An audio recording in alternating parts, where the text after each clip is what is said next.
Yo, what's up mga paps? No? Welcome back sa Macon Wheels. Matagal-tagal tayong hindi nakapag-upload. Ang check-in natin sa Kansha. Share ko nga lang pala sa inyo yung last trip namin ng aking Lancer na itlog na si Lance. Pumunta nga pala kami ng Baguio nung last holiday. So ito, from Taguig going to Baguio City, Philippines. So ito na nga, bumiyahe na nga kami, no. Kasama ko nga pala yung mag-ina ko at ang aking nag-iisang anakis. So dumaan kami ng C5. Yan, papunta pa, exit na kami ng C5 yan, no. Tapos yan, andito na kami ngayon sa papunta na kami ng NLEX, no? North Luzon Expressway. So, bale ang bibilis na mga sasakyan, no? Kita nyo naman, nakapas-forward. Ang liliit pa ng truck. So, andito na kami ngayon sa yan, di ko alam kung sa STX banda to eh. Pero parang sa STX nga to. Andito na kami sa STX. So, yung bumiyahe namin na to ay bumiyahe kami ng alas 3 ng madaling araw, no? From Taguig. And then going to Baguio, C5, NLEX, STX, and then T-Flex yung dinana namin. And then yan. So, ito na nga si Tulig, oh. Antok na antok, no? Pampalipas oras para hindi makatulog. Tamang kain lang sa Gedli. Samantalang yung dalawang mag-ina ko, ang sarap-sarap ng tulog. So ito na nga, pass forward tayo. Tamang kwento lang, ginising ko na si Mrs. para at least may kwentuhan naman dito sa T-Flex. Dahil talagang napapapikit ka na sa antok niyan. So bali ang mga stopover lang namin dito, ano, ihi lang sa mga gasolinahan. And then, isang stopover lang nga pala kami dito. Umihi lang si Mrs. sa Petron, and then nagpagas na rin ako, and then rekta. So ito na nga, andito na kami ngayon sa Marcos Highway na yan, no? Paakyat na kami ng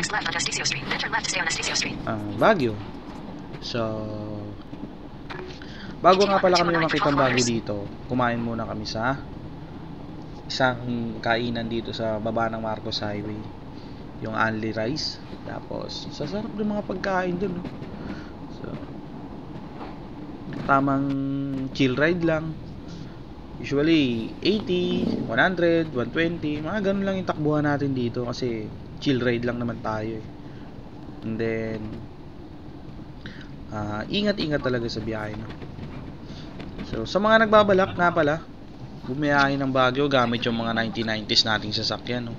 Una, mahalaga i-check nyo yung kondisyon ng gulong nyo, tapos kondisyon ng makina, tapos kailangan naka-PMS yung sasakyan, tapos spark plug, usually mga ganun na, spark plug, mga brake fluids, brakes, tapos kung ayos pa ba yung mga ano natin, tamang kalikot lang ng mga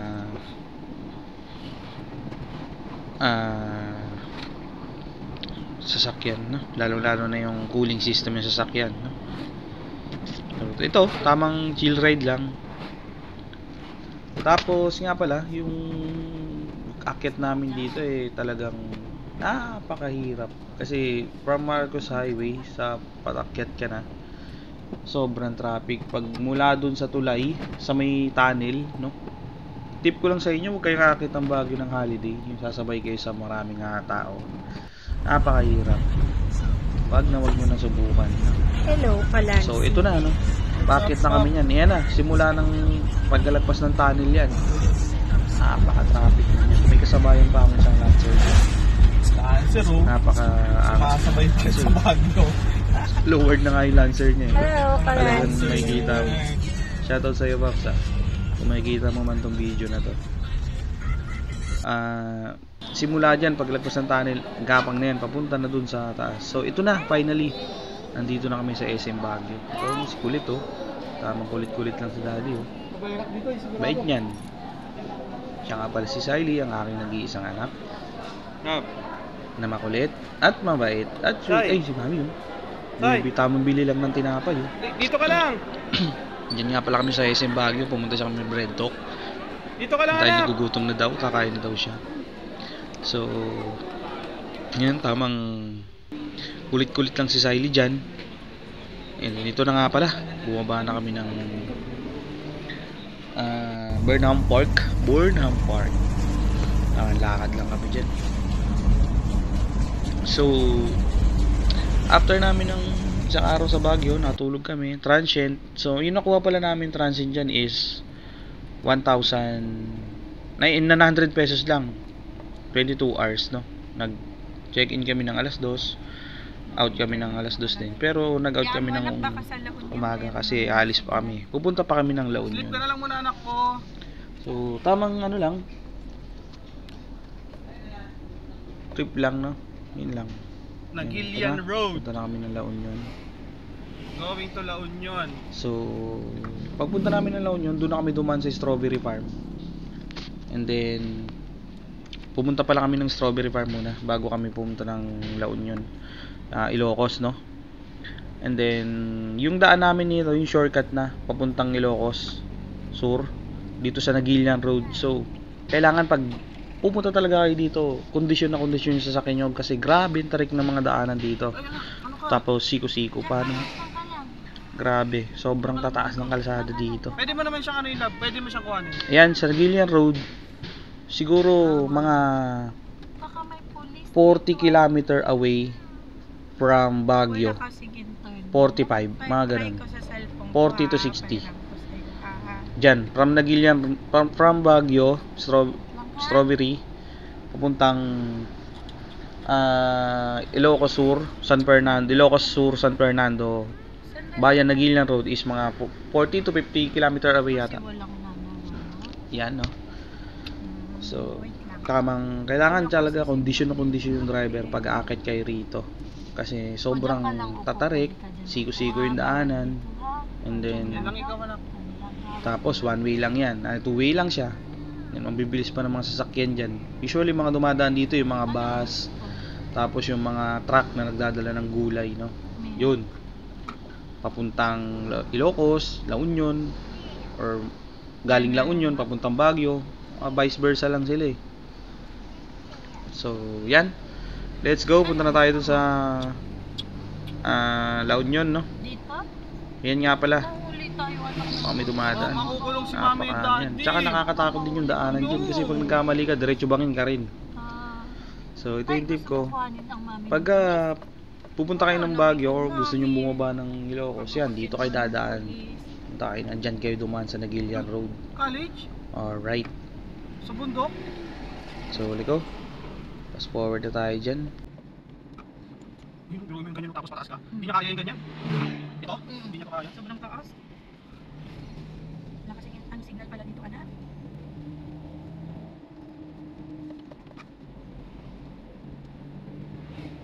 Ay, ako. Anak, kamagulog mo, bakit tayo? Ay, pupunta tayo sa anak, sa La Union. Swimming tayo sa beach. Uy, gusto ka. Gusto ka pa? Ha? Gusto ka pa? Yun, nakarating na nga pala kami dito sa Ilocos, no? Sa LU na kami. So, umalis kami ng Strawberry Farm, parang 8 yata. Nakarating kami dito, mag-10 or 11. Kasi dumaan pa kami sa mga sa Temple Machu ba yun? Parang basta yung mga ibang ano pa dun sa Ilocos, yung mga tourist spot na. So, yan. Dito na kami ngayon sa dagat. Oh. Ayun, oh, tamang ano lang ako dun sa gilid. Oh. Tamang pa alon lang ako dun. Oh. Ayun, oh. Kita nyo naman dito sa La Union. No? Lulupit talaga ng ganda talaga ng buhangin na makikita nyo. Talagang ayan. Yan nga pala yung pinuntahan namin na resort. So dyan, walang bayad yung entrance dyan, no? So walang bayad, ang kailangan nyo lang dyan, babayad lang kayo ng CR. And then kahit hindi na kayo kumuha ng ano dyan, ng kubo or what, maglatag lang kayo dyan sa gilid. So yun, after nun, natulog kami ng isang araw sa La Union. Then tamang pasyal lang din sa La Union, tamang food trip. And then kinabukasan, bumalik na kami ng Manila, no? Balik na kami ng Manila. So umalis kami ng 3 AM ng Ilocos Sur, San Fernando. Then via T-Flex, tapos NLEX. Yun. Yung tamang antok na antok ka talaga yun. And then, tamang yung takbo mo, tamang 100 lang. Tapos 120 kasi wala kang kasabayan halos. Talagang magpo-focus ka sa daanan yan. So bali yung nagastos pala namin dito sa gasolina, no? More or less 4,000 to 5,000 sa gasolina pang Taguig,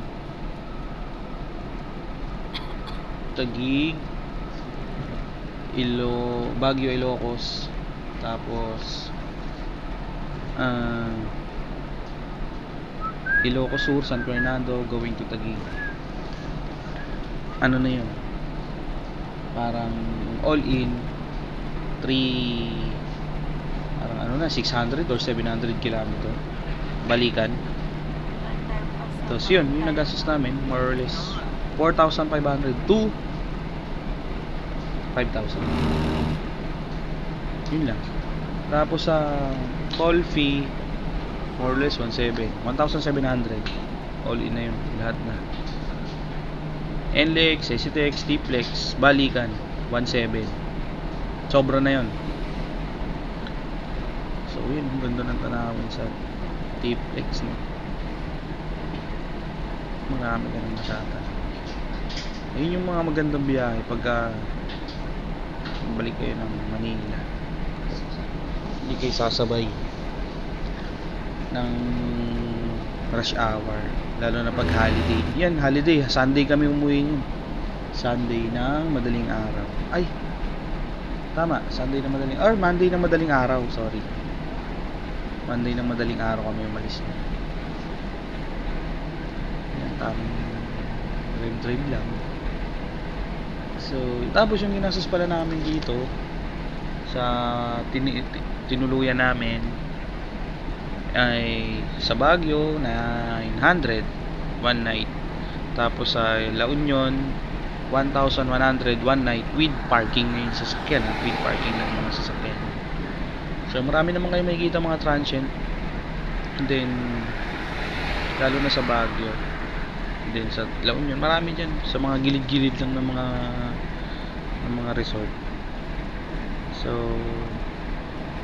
sa mga magbabalak, sana makatulong sa inyo to, no? Lalo na sa may mga sasakyan. Tamang ano lang yan, sa from Ilocos going to Taguig, parang 4.5 ko lang yan tinakbo. So andito na kami ngayon sa NLEX, malapit na. Napakalupit ng answer na to, oh. Umalis kami ng Ilocos 3, nakarating kami parang 7:30 sa bahay. So 4.5, ando na kami sa Taguig. So yun lang mga nakita sir, nakanood ka pa.